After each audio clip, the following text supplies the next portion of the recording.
Hey Seahawks Nation! December is brutal, it doesn't forgive mistakes, it gives no warning, and it doesn't care what you've done before.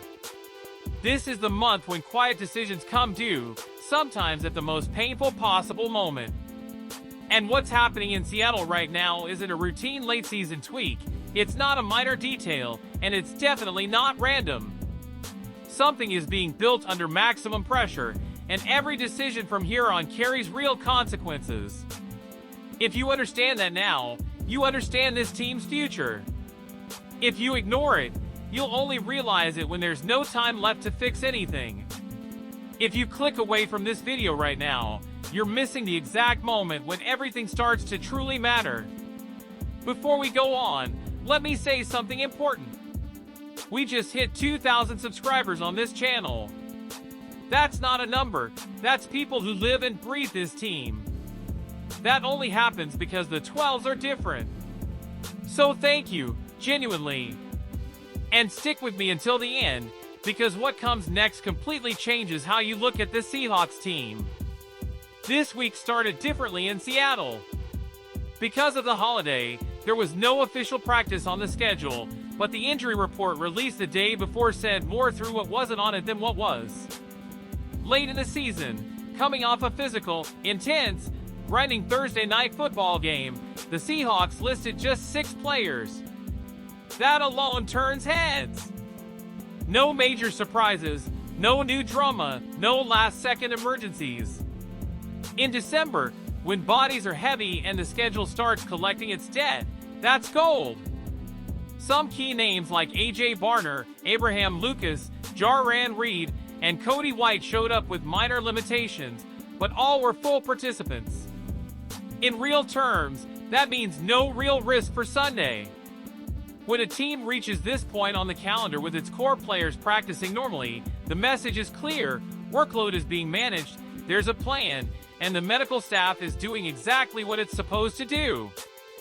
There are, of course, a couple absences still off the report, like Torrey Horton and Elijah Arroyo, who remain on the radar but without any new signs of concern or setback. The real focus is on the 2 names who didn't participate, Charles Cross and Kobe Bryant.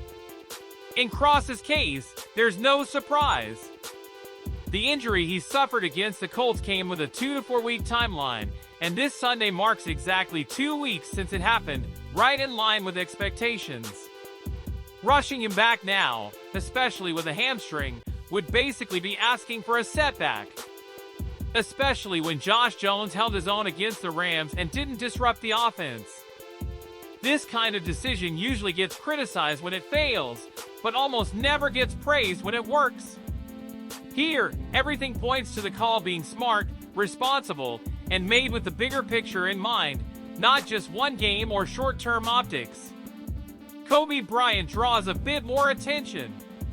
Not because the injury has been labeled as severe, but because any knee issue this late in the season naturally raises questions. It kept him out, and Mike Macdonald was careful with his words. He made it clear he doesn't expect an early end to the season, but he also avoided promises or overly optimistic timelines. In December, caution is almost always another word for long-term planning. And it's impossible not to connect this stable situation with a conversation that's starting to gain real traction outside Seattle. It's been over 40 years since a Seahawks head coach won Coach of the Year. That's wild when you consider everything this franchise has built. Historically, Seattle only got recognized when it blew past low expectations. In 1978 with Jack Patera. In 1984 with Chuck Knox. It was never about dominance, it was about surprise, context, and narrative. Now the context is different. Mike Macdonald took over a team in transition, installed a new defensive system, greenlit major changes on the offensive side, and backed Sam Darnold when plenty of people doubted it. And yet the Seahawks sit at 12-3, lead the NFC West, and play controlled, consistent, increasingly confident football, something you don't just see on the scoreboard, but in how this team handles pressure. National analysts are starting to put Macdonald firmly in the Coach of the Year conversation. The case is straightforward. he organized the chaos. He turned a roster full of question marks into a team with a clear identity that knows exactly who it is on the field. Still, the competition is real. Mike Vrabel revived the Patriots after a disastrous year. Kyle Shanahan kept the 49ers competitive despite significant absences. That matters for narratives, and especially in betting markets. Vrabel currently sits as the favorite, boosted by a friendlier schedule and near-perfect roster health throughout the year. Seattle, to be fair, has also avoided major injury waves, but faced a tougher slate and more demanding games. And there's one detail that could flip everything: the final stretch, when the pressure tightens and decisions truly count. If the Seahawks win out and reach Week 18 battling San Francisco for the number 1 seed, the conversation changes. A team that closes the season atop the NFC, beating direct rivals and solidifying its identity, isn't just a good story. It's a strong case, one that's hard to ignore, even for voters who lean heavily on raw numbers. I know McDonald inherited a more competitive roster than what Vrabel found in New England. But growth matters. Adjustments matter. Consistency matters. If this scenario holds, it won't be a stretch to say Seattle could finally snap a recognition drought that's lasted for decades. While that debate heats up, another piece of good news landed like an early gift. DeMarcus Lawrence was selected to the Pro Bowl as a Seahawk. Beyond the honor, that selection triggers a $500,000 contract bonus. Real money, earned on the field, directly tied to performance. Lawrence arrived with expectations after years in Dallas, signed a strong deal, and quickly showed why the front office bet on him. The production backs it up. Constant quarterback pressure, tackles for loss, timely sacks, and plays that changed games.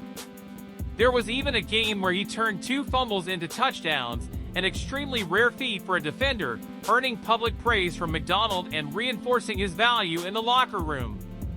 That bonus detail highlights how performance still matters in today's NFL, even with the Pro Bowl in a new format. For veterans, recognition still comes with financial reward.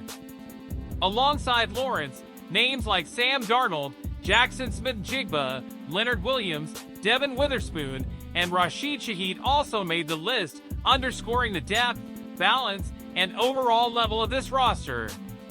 When you put all of this together, the picture is clear. A clean injury report in December, a head coach gaining national respect, and veterans delivering immediate returns don't point to luck. They point to direction. And when those pieces line up at this stage of the season, the payoff usually shows up in January, when the game truly changes. Now I want to hear from you 12s. How far can this team go if it stays healthy and locked in? Are we watching the start of something historic, or is that defining playoff test still missing? Drop your thoughts in the comments, jump into the conversation, help build this community. Like the video, subscribe, turn on notifications, and be here every day. Because when Seattle hits this rhythm, the entire league starts listening. Go Hawks!